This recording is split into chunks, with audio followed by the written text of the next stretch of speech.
It's another fine day at the beach. But for Sue and Steve, it's not an ordinary day. Their vacation is coming to an end. Steve wants to remember everything just as it is, what he sees around him, and especially the different sounds of summertime. Some high, some low, some loud,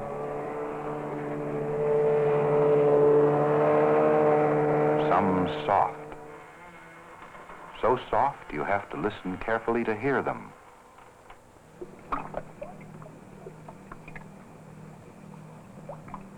And here is a vacation sound you can take home with you. Sue has a seashell in which she says you can hear the roar of the ocean. There are so many sounds to remember.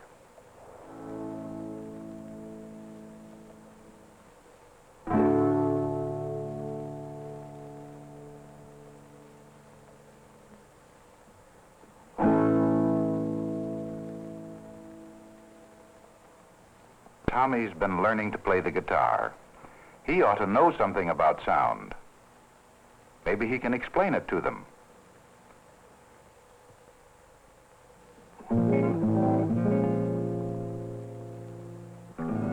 First, Steve wants to ask him how sound is made.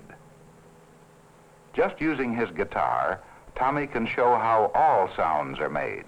That's right, every kind of sound, high or low, loud or soft, is made in the same way.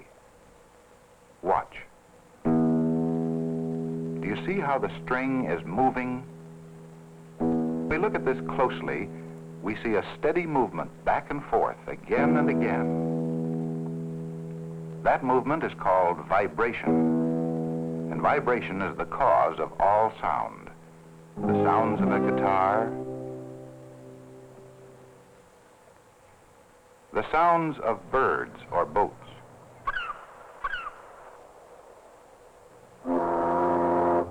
they are all made by vibration.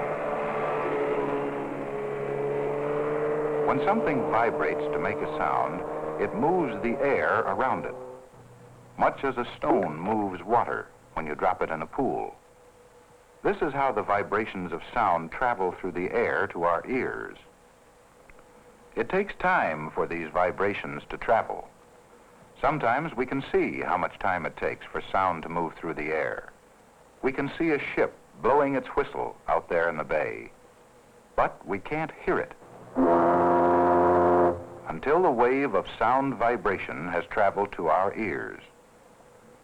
Sue notices that even after she has turned her head away, she can still hear the whistle.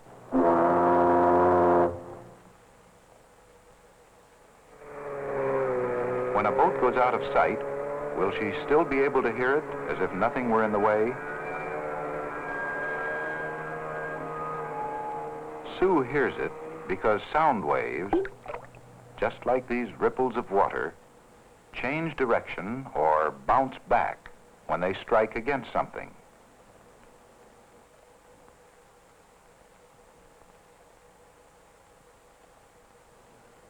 If sound travels through air, will it also travel through water? Let's try a little experiment to find out.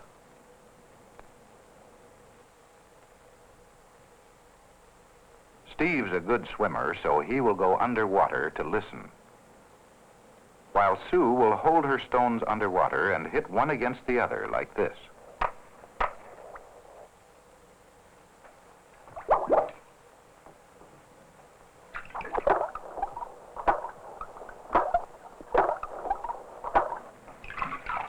Hey, it works! Steve got a little wet, but he and Sue discovered something. Sound does travel through water. Tommy has another idea. There are more ways to find out about sound.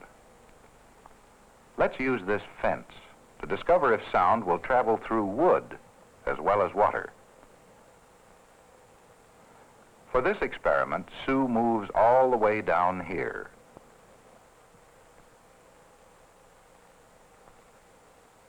Ready?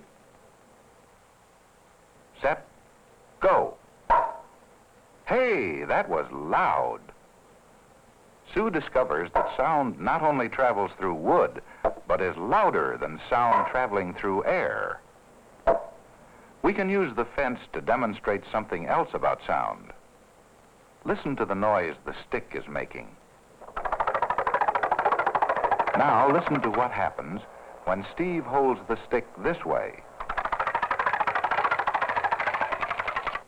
Notice how much higher it sounds when the stick is held shorter? Steve sees an interesting gait. Will the short pickets sound higher than the long ones?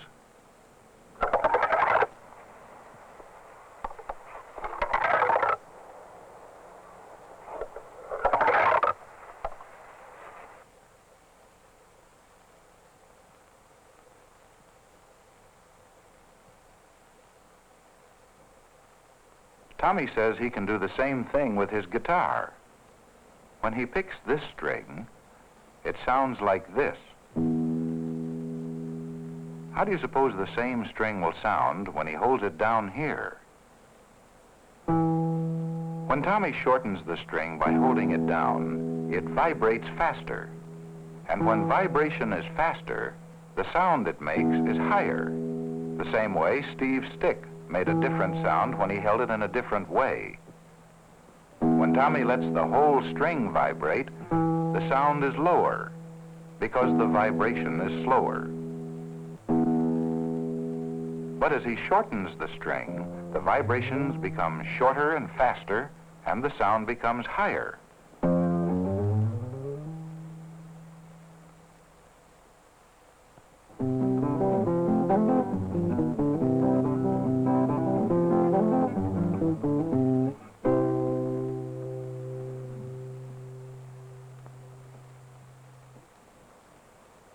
Tommy knows a lot about the guitar, but what is he up to now with this drum? Tommy asks them to watch carefully. Maybe they'll see something unusual. He says he can make the sand dance to his music.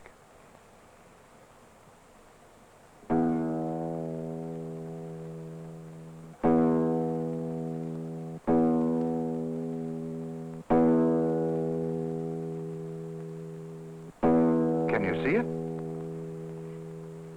When this tone is played near the drum begins to vibrate too. Steve and Sue were surprised to learn that this is the way we hear sounds. Inside each of our ears, a stretched piece of skin, called an eardrum, vibrates to all the sounds we hear. And see how the outer ear is shaped like a funnel to help gather sounds from the world around us. The sounds of music, the sounds of nature, sounds that warn us, sounds that teach and tell. Left slow ahead, starboard, hard port. All of these sounds are made by vibration. Vibration that travels out in all directions. Sound takes time to travel from one place to another, but it can be heard even when we can't see what is making the sound. Steve and Sue found out that sound moves through water as well as through wood, and we learned that length has a lot to do with whether a sound is high or low. The day is almost ended. Now it's time to go. Sue is going to take her shell home with her. The sound she hears isn't the ocean after all, but it will help her to remember this vacation at the beach and what she and Steve learned about the sounds around us.